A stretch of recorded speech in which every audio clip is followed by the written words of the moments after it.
has rejected an offer from Mexican President Enrique Peña Nieto to settle in Mexico. The thousands of illegal aliens within the group have instead decided to continue their trips towards the United States, which is very interesting since the Mexican president's offer would actually put the migrants into 2 Mexican states, where they would be offered temporary work permits, medical care, shelter, and even schooling, but not welfare. And ladies and gentlemen, this is according to the Associated Press. Mexican President Nieto has announced he will call on You Are at Home plan, offering shelter, medical attention, schooling, and jobs in Central America's Chiapas and Oaxaca states if migrants apply, calling it a first step towards permanent refugee status. Authorities said more than 1,700 have already applied for this status.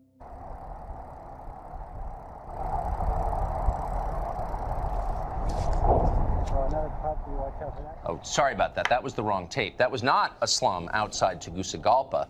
That video was shot right here in Orange County, California, not far from Disneyland. The desperate and impoverished people on the screen you saw were American citizens. Hundreds of thousands of them sleep on the ground every night in this country. They don't make it on CNN very often. They're just Americans. Their tragedy is not interesting. If they did laundry at $5 an hour for rich people, though, our moral superiors might notice and care. But as of now, no, the cable news geniuses could not be less concerned about what is happening to American citizens. Which, if you think about it, kind of explains the Trump phenomenon. One of the great mysteries here in Washington is how a president with no prior political experience, who's emotionally volatile and not very articulate, remains nevertheless so very popular outside of Washington. It doesn't make any sense, but of course it makes sense. Trump's secret? He says things like this. They have a word. It sort of became old-fashioned. It's called a nationalist. And I say, really, we're not supposed to use that word. You know what I am? I'm a nationalist, okay? I'm a nationalist. A nationalist. In other words, a leader who puts his own country first, who cares about his own people most. You'd think everyone in charge of a nation would be a nationalist. Putting the interests of your own citizens above those of citizens of other countries was once considered a prerequisite for running a democracy. Not anymore. Now it's considered immoral, evil, in fact. Watch this. Nationalist. Use that word. We're going to talk about that word tonight. It is a favorite of the alt-right and is loaded with nativist and racial undertones. He's weaponized race and sort of nationalism and dog whistles. You're suggesting there's some kind of dog whistle there. It is. It applies. It does provoke hate activities. What are you trying to say as President of the United States, that you're a nationalist? Americans know what that means. It's not even a dog whistle anymore. It's a bullhorn. Not a whistle. It's a bullhorn. Hitler was a nationalist. Of course, so were Mahatma Gandhi and Abraham Lincoln and every other leader of every other nation state throughout history until about 20 minutes ago. But whatever. Nationalism provokes, quote, hate activity, says a sitting U.S. senator. All the cable news geniuses say amen. There was a time, in my lifetime, I'm not that old, when a picture like that would have just elicited nothing but sympathy and empathy among the American people. You see that and you think, oh my God, what must be happening where those people are coming from? How can we open our arms to people like that? These people are coming and asking for asylum. Guess what, Ben? It's in our laws that people are allowed to come to our borders and ask for asylum. This is a moral outrage that harkens to the worst excesses in the history of the country, to the separation of families at the slave auction blocks, to the separation of Native American families. Hope you're following that at home. Immigration, it turns out, is not a civic question that American voters might be allowed to have opinions about. It's bigger than that. It's a moral outrage. It's a humanitarian crisis. The law is irrelevant here. So are any of your stupid, selfish concerns about the effect of impoverished foreigners moving into your neighborhood or your school district. The rule here is simple. Listen carefully. If people from a place poorer than America want to move to America, they get to do that, period. If you disagree or complain or do anything other than recite the poem at the bottom of the Statue of Liberty, you are, Well, you already know what you are because you've heard it 1,000 times, but we're going to tell you again anyway. Maybe this time it will penetrate. You are a racist. They see those pictures and are being told, fear those brown people. The Democrats are a diverse party. The Republicans appeal disproportionately to older whites.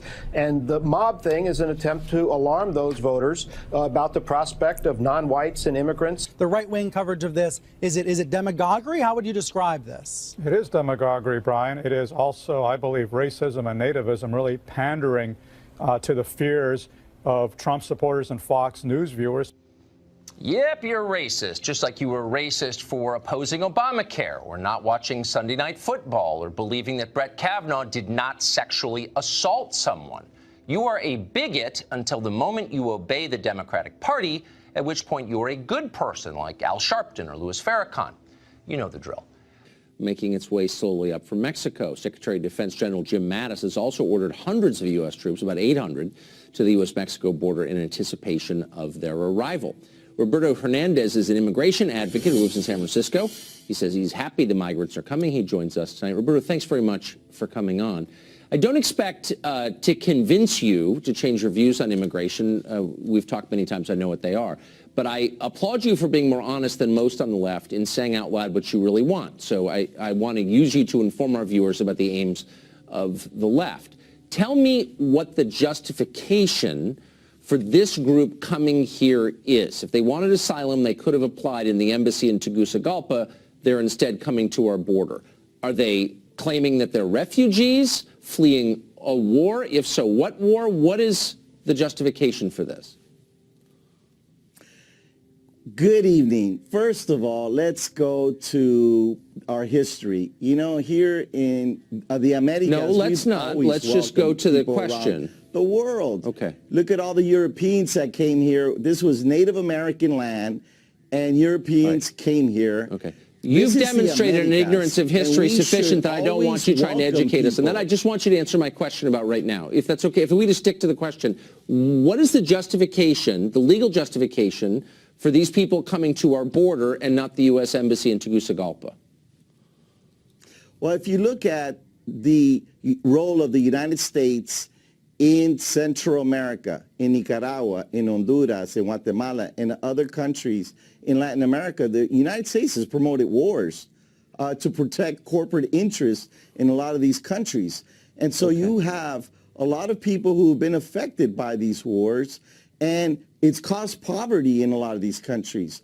And currently there is a political climate in a lot of these countries, and people are coming here looking for refugee. And so let's hold on. No, okay, I'm going to try and take you seriously. The United Nations is supporting. Okay. Did you know that? The United Nations it doesn't, is out there nothing right the now. United Nations does matters to me or surprises me. But let me hold on. Let me just ask you. Through the caravan. I'm trying to take you seriously. You said most of them in the first caravan are coming from Honduras. What war specifically are you talking about that the United States promoted? Whose interests were benefiting from that war? And when did that war end? What are you talking about specifically? Specifically, look at the role of the U.S. government in Honduras. I mean, we can go here all day, all night. What war are you talking about? Time. So I want to make just sure give me that the war. Tell me when it ended. Understand that, I'm trying. Okay, let me ask you this. Do you know of any involvement of the U.S. in Honduras? See, what you're saying is you don't really know what you're. Hold on. What you're saying is you don't really know what you're talking about, but you're throwing out a talking point. We need to have a show just to talk about the U.S. government's involvement in Central America and the rest of Latin America. I'm asking you specifically, what war in Honduras are you talking about that the United States inspired that justifies this migrant caravan? What war? When did that war end? What year? What are you talking about? Or do you not know? What I do. Okay, let's look at the role of the military of the U.S. currently in Honduras. No, but you said there was a war. So you're totally ignorant of the history of Honduras, but you are lecturing us about our responsibility to let these people in because of a war that we started, but you can't tell us what war or what year it ended. I think that's what you're saying. And not only that, but it's the involvement of the U.S. in Honduras and Central America. We've talked about this so before. obviously history is not your subject. Let's go to something. And that's fine with me. I'm not sure we're But, disagreeing. the fact is that the I think United I don't really know what you're Nations talking about. currently is supporting this Nations. caravan. Why would the I'm United sure Nations be supporting and helping these people? And not then account- Trump I goes can't imagine why the and UN does a says lot of things. that the U.S. should stop Mexico from letting these people come here. We're going to change the category to the 200 category. Let's see if you can answer this. Okay. San Francisco has now announced that illegal aliens, people who have no right to be here, will be allowed to vote in local school board elections. You live in the city. You think this is a great idea. Do you think Americans who sneak into other people's countries ought to be allowed to vote in their elections? Well, let's look at how many white people live in Mexico. The Mexican government doesn't harass them. But let's look at... Are they allowed to vote in elections? Look how many people did not vote in this last election. Look at the numbers. Okay. I would say as a performance artist, you're talented, but I just want to get at one straight answer. Are Americans who sneak into other people's countries without permission allowed, do they have a right to vote in those countries' elections? Do I have a right to sneak into Mexico and announce that I get to vote there? And if you don't let me, you're a racist. Is that a human right that I possess? So let's get it clear. In San Francisco, these individuals that are being allowed to vote are only voting for the election for the members of the Board of Education. Another question unanswered. And all right. these people, right, should have the right to vote specifically for those who are going to make policies and decisions affecting their children. Okay, so I asked you a couple simple questions. You couldn't come up with an answer. Text me later if those answers come to you. Okay, Roberto, I appreciate it. Thank you very much.